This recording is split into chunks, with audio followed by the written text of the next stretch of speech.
i benvinguts de nou al canal Pilot a Casa. En l'apartat d'avui de prevenció de lesions anem a tractar l'articulació del turmell. Per aquesta sessió ens va fer falta el següent material. Com sempre, material per a massatge, en aquest cas aquest foam, com també anem a utilitzar una pilota més grosseta i altra un poc més fina. Necessitarem també un coixinet o colxoneta, el que tingueu per ahí per a no fer-vos mal als genolls. I de moment, per a la sessió d'avui, el material que necessitem sol seria este. D'acord? Bé, doncs anem a començar. En primer lloc, com sempre us dic, anem a fer un poc d'alliberament miofacial. En aquest cas, com anem a tractar l'articulació del turmell, anem a alliberar el múscul sòleo, que repercuteix molt en la mobilitat de l'articulació del turmell i ens pot ajudar a millorar una miqueta la mobilitat al llarg de la sessió. Com sempre, d'unes 15-20 passades per extremitat, dreta i esquerra. Com sempre us dic, si noteu algun punt que teniu excessiva tensió, és a dir, que molesta un poc més de lo normal, ahí incidiu fins que a poc aquest dolor vagi disminuint. Bé, una vegada acabat amb el sòleo, passaríem a relaxar la musculatura del peu en la pilota més grosseta i el mateix, unes 15-20 passades en cada peu, i busquem aquests punts que tinguem excessiva tensió, parem i fem moviments una miqueta més curts, sobretot a nivell del digrós, de la part del digrós, ahí sol acumular-se més tensió, d'acord? Així que per ahí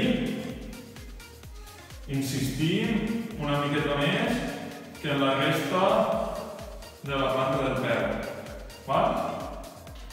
Bé, acabaríem amb la part de mobilitat i en la part d'activació de la sessió d'avui anem a intentar agafar amb els dits del peu aquesta pilota de ping-pong.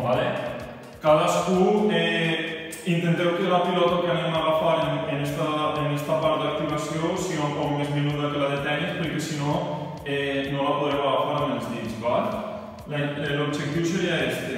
Col·locar així i amb els dits del peu fem pinça, alcem, agarrem i alcem. Soltem. Agarrem i alcem. Soltem. Intentem que l'agarrem en el dit gros i fins al dit menut, que no se quede ningú dit per treballar. Està clar que en la part del dit menut sempre va costar-nos més fer aquest moviment de pinça. En aquest cas anem a fer de 6 a 8 repeticions en cada peu i, com us he dit, variant des de fer la pinça amb els 3 primers dits a anar variant fins al dit menut, que també treballa aquest moviment. Bé, una vegada fet aquesta activació, aniríem a un exercici d'estabilitat. Un exercici d'estabilitat en el qual anem a quedar-nos sobre una cama evitant que s'alce bé una part o bé l'altra del peu. I el que anem a fer és tocar avant, alçar i tocar arrere. D'acord? Sempre passant pel centre. Avant i arrere, evitant, com us he dit, que el peu vagi alçant-se d'un costat o d'un altre. I farem de 6 a 8 repeticions en cada peu.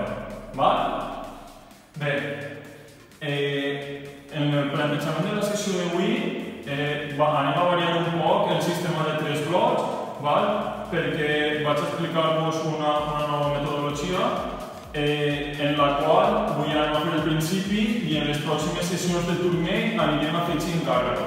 D'acord? Bé, en aquesta metodologia anem a treballar sobre 3 plans de moviment. com són el sagital, el frontal i el transversal, que són els tres plans de moviment en els que es maneja el turment. I necessitem que siga estable en aquests tres plans. Bé, com bé us he dit, el primer plano de moviment seria el sagital, i el que anem a fer és col·locar un peu davant i altre darrere, i anem a evitar que durant el moviment que realitzem els peus es mouen. I el moviment que anem a realitzar és el següent. Avant i arrere. Avant i arrere. Evitant que els peus es mouen en cap moment, d'acord? Realitzarem 8 repeticions en una cama, canviarem i 8 repeticions en l'altra. Com bé sabeu, com estem veient, en aquesta sessió és molt més important el control que no la càrrega, d'acord? Així que avui treballarem sense material per a pròximes sessions, ja que ja hem vist aquests moviments afegir més intensitat a l'entrenament. Bé, el següent plano de moviment és el plano frontal, i el que anem a fer és els següents moviments. Anem a partir d'ací, anem a creuar el peu per davant i amb els braços anem a buscar la part contrària. Ahí. D'acord? I el mateix. Farem 8 repeticions, evitant que els peus al llarg del moviment no estiguen completament estables en el pis. D'acord? I per finalitzar, treballarem el plano transversal, en el qual un peu es quedarà quiet en el pis i en l'altre treballarem ahí i ahí. Ahí i roda. D'acord? Podem tindre les mans en la cintura, d'acord? Per augmentar el control. Està treballant aquest peu i vegeu que no s'alça en cap moment. També farem 8 repeticions en una cama i 8 repeticions en l'altra. Per avui, aquests serien els 3 blocs de treball. El primer bloc, el plano sagital, el segon bloc, plano frontal i tercer bloc, plano transversal. El que sí anem a deixar fixe és l'última part metabòlica, en la qual anem a treballar 10 rondes de 10 segons d'activitat i 10 segons de descans. En el qual la primera activitat va ser un skipping i cada 5-6 passos aguantem, en equilibri unipolar. 5-6 passos i aguantem. D'acord? Durant 10 segons. I la segona ronda seria goig a una cama en parar baix. D'acord? Tant cama dreta com cama esquerra. Cada ronda aniríem variant el peu. D'acord? I bé, per avui la sessió de prevenció de lesions finalitzaria així. Com vegeu, una metodologia nova en la que incidim més en el control que en la càrrega de l'exercici i que a poc, al llarg de les sessions de turment, anirem veient com augmentem aquesta intensitat i clavem càrrega. D'acord? Res. Espero que us hagi agradat. Moltes gràcies per la vostra visualització. Salut i piloto!